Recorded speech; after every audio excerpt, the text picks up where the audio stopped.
സൂർവാഴേൻ്റെ കാമ്പാണ്. നമുക്കിന്ന് കാമ്പ് പെരക്കുണ്ടാക്കാം. ആദ്യം ഇങ്ങനെ റൗണ്ടായിട്ട് മുറിക്കുക.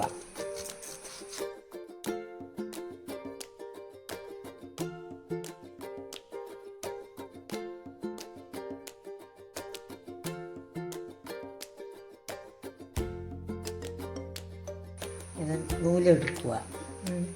ഇതിൻ്റെ ഇല്ലെങ്കിൽ നൂല് കടിച്ചിട്ട് മുടി പോലെ തോന്നും.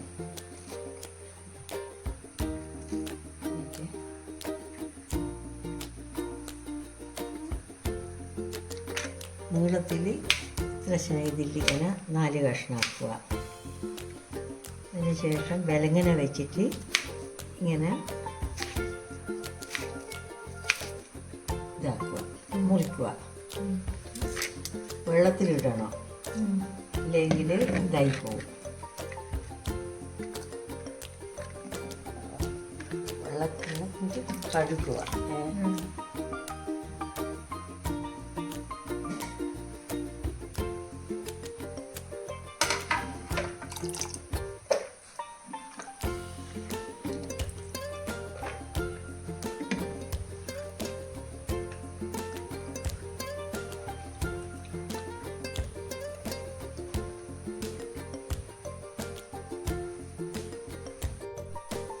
ഇത് മൺചട്ടി തന്നെ ആക്കണം, എന്നാലേ ആ ഒരു ടേസ്റ്റ് വരും. നമ്മൾ ബാക്കി പാത്രങ്ങളിലാക്കിയാൽ അത്ര ടേസ്റ്റ് വരില്ല. എന്നിട്ട് കുറച്ച് മഞ്ഞപ്പൊടി, ഉപ്പ് പാകത്തിന് ഇട്ടിട്ട് ഒന്ന് ഇങ്ങനെ ആക്കിയിട്ട്, അധികം ഞണ്ടാൻ പാടില്ല, അതിന് നൂല് ഉറപ്പിട്ടാളിയോ.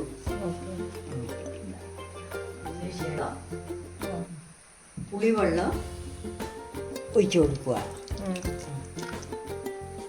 ഒഴിച്ചിട്ട് അരമണിക്കൂർ ഇത് വെക്കുക. അന്നേരം ഇത് സോഫ്റ്റ് ആവും.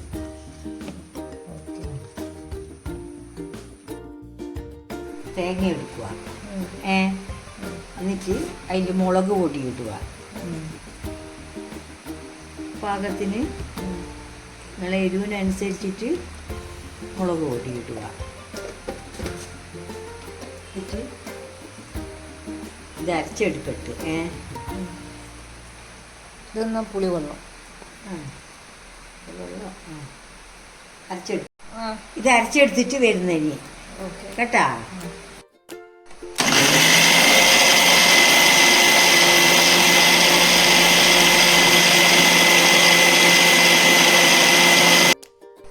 ഇത് 3/4 അരവായി. ആ 3/4 അരവായതിന് ശേഷം കുറച്ച് കടുക് ഇടുക.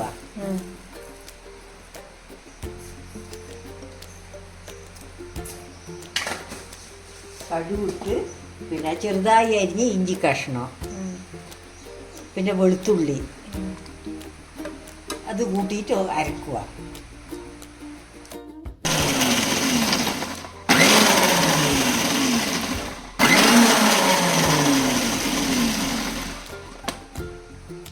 ചേർക്കുക കാമ്പിൽ.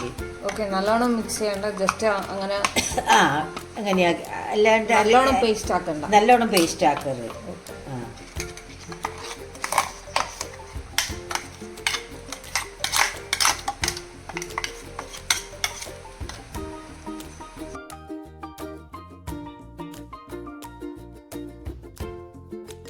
ചേർക്കുക.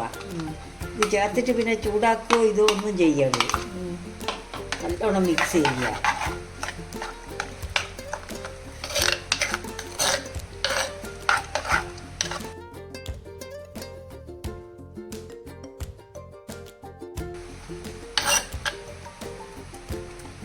നല്ലോണം മിക്സ് ചെയ്ത് ഇനി 5 മിനിറ്റ് വെക്കുക. അതിന് ശേഷം താളിക്കുക. 5 മിനിറ്റ് ക്ലോസ് ചെയ്ത് വെക്കുക. 5 മിനിറ്റ് കഴിഞ്ഞ് ഇനി ഒന്ന് നല്ലോണം ഇളക്കുക. ഇനി താളിക്കുക. കറിവേപ്പിലയും മുളകും മാത്രം താളി. കടും ഓബ്വിയസ്ലി. ഞാനിപ്പോൾ എള്ളെണ്ണയല്ല താളിക്കുന്നത്. എള്ളെണ്ണയെ താളിച്ച ഏതെണ്ണയിലും താളിക്കാം, പക്ഷെ എള്ളെണ്ണയെ താളിച്ചാലാണ് കൂടുതൽ ടേസ്റ്റ്.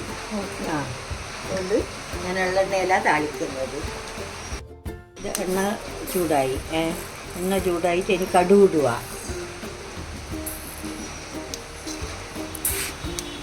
കടുക് പൊട്ടി വരുമ്പോൾ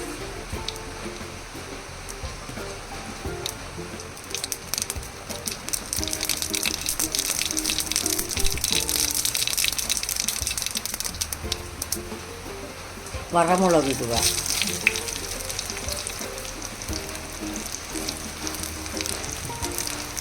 വറമുളക് ഇട്ടിട്ട് ഇത് താളിക്കും. നമ്മൾ താളിച്ചാൽ എപ്പോൾ താളിക്കുന്ന പാത്രത്തിൽ ഇതാക്കിയാലാണ് അതിൻ്റെ ടേസ്റ്റ് ഉണ്ടാവുക. കമ്പ് വരക്ക് റെഡി.